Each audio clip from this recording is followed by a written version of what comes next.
You're watching Amiens House, and this is Krista and Mackenzie, and today we're talking all about garlic. How to plant garlic, when to plant garlic, how to manage it through the season, when to harvest it, how to dry it, and then how to clean it and get ready for sales or for eating. Come and join us for this conversation. Today is the second weekend in October. It's Thanksgiving weekend in Canada, and we plant our garlic this weekend as kind of like a family tradition. And this Thanksgiving, it is extremely warm. It's not usually this warm for Thanksgiving. So we planted our garlic, and you plant garlic in the fall because it likes to have a nice cold period before it sprouts. So you always plant your garlic in the fall. If you have some leftovers in the spring, you can throw it in the garden, but they won't do as well if they were planted as they were if they were planted in the fall. Do you remember how we planted it today? What did we do? We rototilled the spot we wanted to plant. Yep. Then we put in stakes. And how far were the stakes apart? A foot. They're 1 foot apart. So our rows are 1 foot apart. Then we planted garlic 6 inches apart from each other. Within the rows. Yep. Covered it up. And then we'll cover it with straw. Yep. And you want to make sure that your ground has a lot of humus in it. Garlic is our heavy feeders, so we had our chickens on here, plus we added our brooder, basically chicken poop and wood shavings, and we have really fed this soil so we'll have nice big garlic. Another way to get big garlic is that you give it enough space apart from each other. What's another way that we make sure we have big garlic?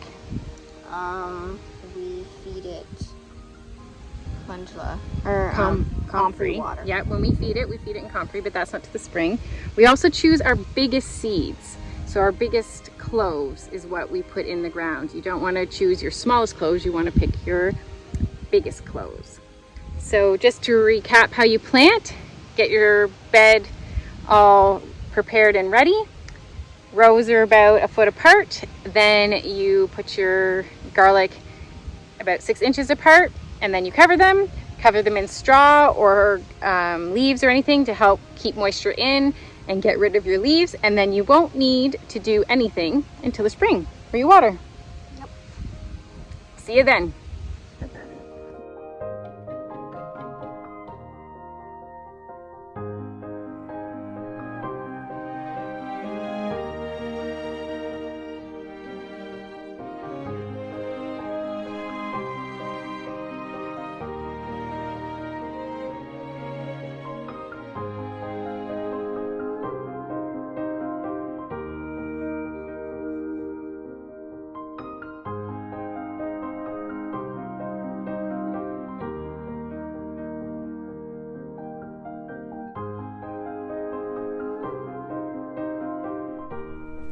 It's the middle of June, and it's time to take the scapes off of the garlic. The reason you take scapes off of garlic is because then it puts the energy back into the bulb instead of putting the energy into making the flower or the little seed-like things that are inside called bulbettes. So the way you do this is you just go down to just before the plant and you just break it off, and you have your scapes. You know it's time to take the scapes off of the plant when they do this little circle, and that's when they're ready. You don't want them to get much bigger than this, because then they'll start to straighten, and then they are not so great they put a lot of energy, the plants put a lot of energy into the scape instead of putting it back into the bulb. So you want to get them when they're like this. What do you do with the scape? Check out my video on what to do with scapes. There are lots and lots of options. If you decide that you do not want to use the scapes in the kitchen and eat them, make sure that you dispose of them correctly. Each one of those little bulbettes is like a seed, and there are hundreds of them. So you will end up with garlic everywhere if you do not dispose of them correctly. Do not put them in your compost. Either throw them out or burn them is what my dad would have recommended we do. Now we use them to eat, so we don't throw them out. We do save some of them the bulbs, so that we can increase our stock the following year. So it'll take 2 years before you get a full garlic bulb with many cloves in it. So you would plant that little seed in the ground. The first year you will pull it up, it'll just probably be one large clove. You set it aside and plant it again. The next year you will have a beautiful bulb of many cloves of garlic. So that's another alternative you can do with the bulbets.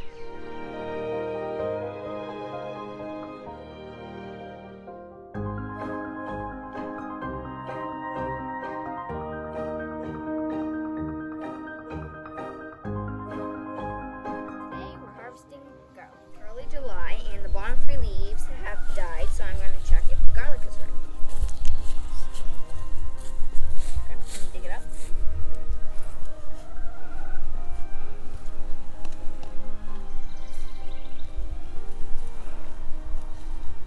So by the size and how hard it is, it's ready.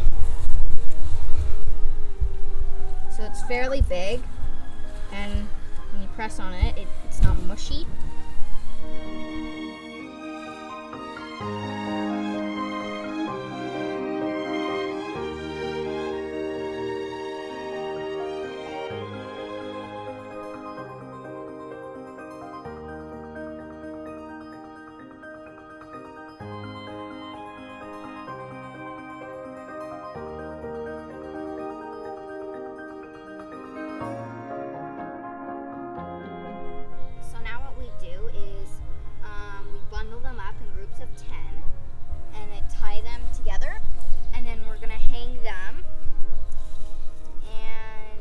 They'll dry.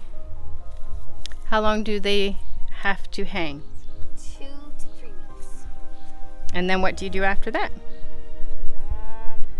So you can either choose to braid it, or you can cut off the stem and put it in a bag.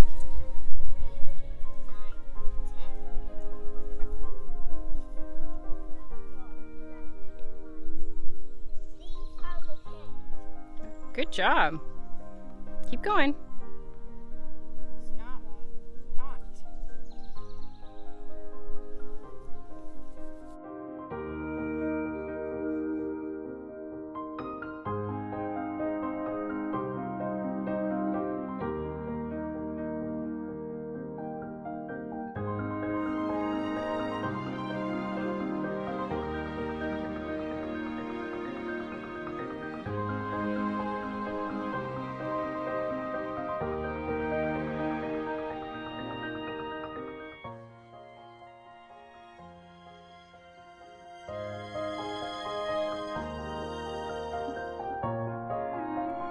All right, time to clean the garlic. So how do we clean our garlic?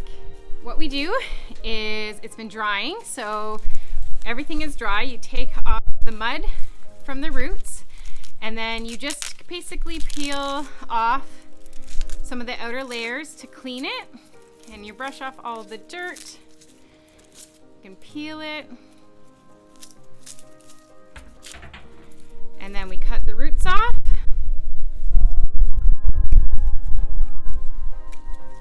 And now it's been cleaned and ready for us to sort. So how we sort it is over 2 centimeters of a diameter. We put in a braid, and if it's under 2 centimeters of diameter, or if it's a funny shape, we will put it in our seconds pile. And if it's been nicked, or if it just doesn't look that good, we put it in a pile for us to eat. I hope this garlic series of how to plant, how to harvest your scapes, and then how to dig and dry and now clean your garlic has been very helpful. If you want to learn how to braid garlic, Mackenzie and I did a video of that, and I'll post it below. And I hope you have a fantastic garden season next year, and we would love to hear how your garden season is going, so drop a comment below. I hope you take some time to simply breathe, and we'll catch you on the next one.